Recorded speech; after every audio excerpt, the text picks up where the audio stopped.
हमारा आपसे केवल इतना निवेदन, इस पूरे श्रोता भाई बहनों से केवल इतना सा निवेदन है कि जिस भूमि को, जिस मकान को, जिस जमीन को, जिस जायदाद को आप बनाना चाहते हैं, जिस प्लाट को आप निर्मित करना चाहते हैं, कई कई घर ऐसे किराए के मकान में रहते थे तो अच्छे रहते थे, जब से घर बनाया प्रवेश करा तब से रो रहे हैं। 25 बार वास्तुशास्त्री वालों को बुला लिया, उसने यहाँ से सीढ़ी तोड़ दो, यहाँ से बना दो, यहाँ बाथरूम तोड़ दो, यहाँ से बना दो, ये पीछे से रास्ता कर दो, यहाँ से बना दो। ईमानदारी से कहना, पहले के समय में क्या वास्तुशास्त्री होते थे? नहीं। घर के बुजुर्ग कहते थे यहाँ कमरा बना दे बेटा, बेटा कमरा बना देता, यहाँ रसोई घर बना दे बेटा। घर के बुजुर्ग कहते थे वहां कमरा बनता था, घर के बुजुर्ग कहते थे वहां पर भोजन बनता था, उसके बाद भी उनके घर में शांति होती थी, फिर भी उनके घर में समृद्धि होती थी, लक्ष्मी की कोई कमी नहीं होती थी, कमाते कम थे पर देश की जिंदगी जीते थे, सुखमय जीवन जीते थे। आज के जमाने में बेटा कमा रहा, बहू कमा रही, पोता कमा रहा, पोती कमा रही, दादा कमा रहा, सारा घर कमा रहा है, उसके बाद भी सुख और समृद्धि और शांति नहीं है, उसके बाद भी आनंद की अनुभूति नहीं है, उसके बाद भी हमेशा रोना केवल सुख का होता है। जरा सा घर में 4 लोग रह रहे हैं पर चारों के मुंह भगोने जैसे रहते हैं, एक तपेले जैसा मुंह, एक भगोने जैसा मुंह, एक थाली जैसा मुंह, एक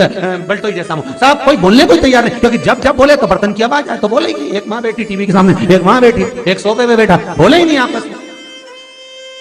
वो सुख गया कहां महाराज? कई लोगों के मैसेज आते हैं, गुरुजी हम बड़े दुखी हैं। कारण क्या है? बस कारण इतना सा है कि आपने जब मकान का निर्माण कराया, वास्तुशास्त्री को बुलाया, इंजीनियर को बुलाया, सब ठेकेदार को बुलाया, सबको बुलाकर मकान, प्लाट, जमीन, जायदाद सब दिखवाया, पर आपने उस भूमि पर पद्म पुराण कहती है, धेनु मानस कहती है, स्कंद पुराण कहती है कि उस प्लाट पर आपने 3 दिन तक एक गौ माता को नहीं बांधा, 3 दिन तक एक गाय को उस प्लाट पर बांधकर चारा खिलाते। ना वास्तुशास्त्री को बुलाने की जरूरत पड़ती, ना कभी समृद्धि की, ना सुख की जरूरत पड़ती, क्योंकि गाय उस जगह से सारी इंद्रियों को आनंदित देकर सुख प्रदान कर देती है। उस जगह के सारी रोग, बीमारी, कष्ट, तकलीफ, दुख को गौ माता खींच लेती।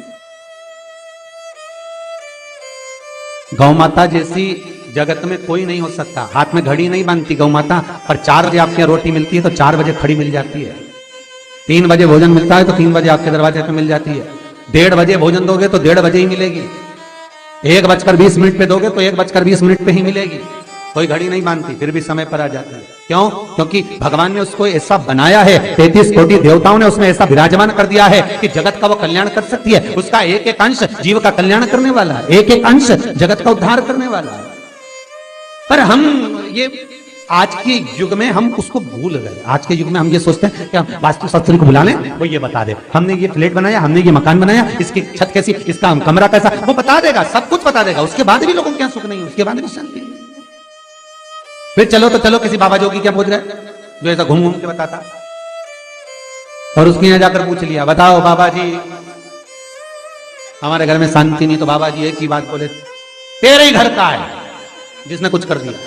अब इसको याद आया 15 दिन पहले मेरी जेठानी से लड़ाई हुई थी, उसी ने कुछ करा होगा। अब बताओ बाबा जी ने आपस में ऐसा बीज बो दिया कि घर और जुड़ा हुआ था तो टूट गया। कोई बाबा जोगी सन्यासी तपस्वी साधक उपासक कभी नहीं कहता कि घर का है। हमेशा याद रखो, संसार में किसी की सामर्थ्यता नहीं है कि कोई आपका बुरा कर दे, किसी की सामर्थ्यता नहीं।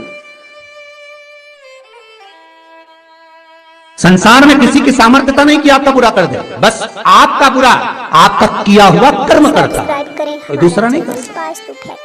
एक नींबू गिर गया दरवाजे पे तो 14 दिन तक नींद नहीं आई, सीसीटीवी कैमरे में देखो कौन पटक के गया, मेरे को तो 3 दिन से शंका हो रही पड़ोसन पे। अब बताओ, जब कैमरे में देख लिया तब मालूम पड़ा बेचारा साइकिल वाला सब्जी लेके जा रहा था उसके घर पे और नींबू पॉलीथीन से टपक गया। तब सुकून मिला कि ये नींबू, तब सोई आराम से कि पड़ोसन ने कुछ नहीं किया। सब्सक्राइब करें हमारा channel Vastu facts, bell icon दबाएं। ना जाने किसने क्या विद्या कर दी, ना जाने कौन ने कौन सा टोना मार दिया।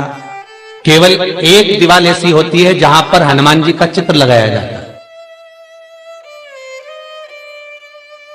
चाहे तुम पर्वत उठाने वाला चित्र लगाओ हनुमान जी का, चाहे बैठे हुए लगाओ, चाहे रामायण पढ़ने वाला लगाओ, चाहे लंका दहन करने वाला लगाओ, चाहे राम नाम जपने वाला लगाओ, चाहे लक्ष्मण को संजीवनी देने वाला लगाओ, चाहे मौन मुद्रा में लगा दो, चाहे स्तुति में लगा दो, चाहे भजन में लगा दो। हनुमान जी का कोई भी चित्र लगता है तो ना पूरब में लगेगा, ना पश्चिम में लगेगा, ना दक्षिण में लगेगा। हनुमान जी का अगर चित्र लगता है तो उत्तर की दीवार में दक्षिण को देखते हुए लगता है, केवल एक ही स्थान।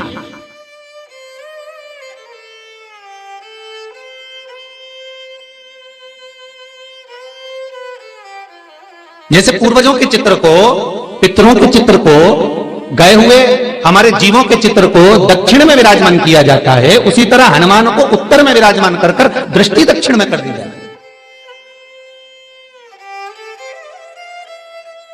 घर में हनुमान जी के जितने फोटो होते हैं उसको केवल दक्षिण दिशा में लगा, उत्तर दिशा में लगा बिठाते थे, और दक्षिण की ओर उनकी दृष्टि होना चाहिए, दक्षिण की ओर उनका मुख होना चाहिए। क्यों महाराज? अगर व्यक्ति के जीवन में कोई बीमारी आने वाली है, व्यक्ति के जीवन में कोई रोग आने वाला है, व्यक्ति के जीवन में अगर कोई कष्ट आने वाला है, व्यक्ति के जीवन में अगर कोई परेशानी आने वाली है, व्यक्ति के जीवन में कोई एक्सीडेंट का योग भी बनने वाला है, तो शास्त्र कहता है वो दिशा दक्षिण से ही बनता है।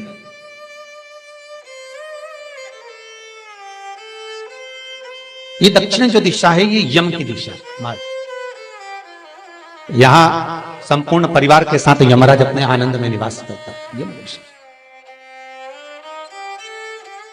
और जब हमारे घर में, हम ये नहीं करें कि आप हनुमान जी का फोटो लगाओ, हम ये भी नहीं करें, आपके घर में हो और आपने अगर विराजमान कर रखा है किसी दिशा में, तो हमारा तो निवेदन रहेगा, अभी तक आपने अगर जैसा रखा, पर एक बार दिशा बदल कर देखना कि रोग, बीमारी, कष्ट, दुख, तकलीफ में आपको लाभ मिला कि ना मिला।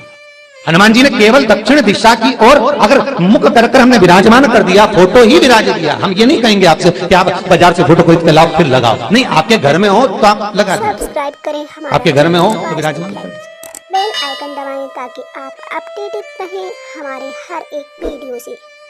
अच्छा, कितनी विपरीतता है वो भी आप जरा जानिएगा महाराज, कि शंकर भगवान के ऊपर जो जल चढ़ाया जाता है उसकी जलाधारी उत्तर में जाती है। कई लोगों को तो आज भी तुलसी उतारना तक नहीं आता कि तुलसी का दल कैसे उतारा जाता है। सब्सक्राइब करें हमारा, कई जगह तुलसी के क्यारे के नीचे शंकर जी का शिवलिंग रख दिया जाता है महाराज, कहीं नहीं है ध्यान, बस चल रहा है हर एक स्मरण। वीडियो से।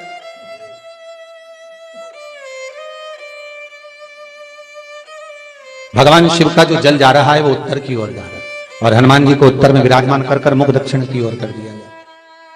क्यों? प्रबल दिशाओं में उत्तर और दक्षिण महाराज, ये जो दो दिशाएं हैं, इनको साधने के लिए कोई देवता आगे नहीं आता। अगर इन दिशाओं को कोई साधने वाला है तो केवल एक देवाधिदेव महादेव ही हो सकता है, काल का हरण करने वाला वो महाकाल ही हो सकता है। शंकर का ही एक अवतार है हनुमान जी महाराज, रुद्र अवतार महाराज। हनुमान जी से कहा तुम दक्षिण की ओर दिशा पर संभालिए, शिव जी कहते हैं मेरा जल जब उत्तर की ओर जाएगा तो इस दिशा को मैं संभाल, चिंता न करिए। हमारे हर एक वीडियो से।